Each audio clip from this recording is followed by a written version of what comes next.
Namaste friends, my name is Nisha Thakur and I am a maths online tutor.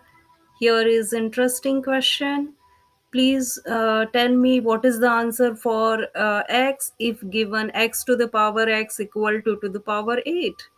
So 8 can be write 2 times 4, okay, and do you know a to the power m to the power n? It means a to the power m multiply n. So here multiply it means power to the power.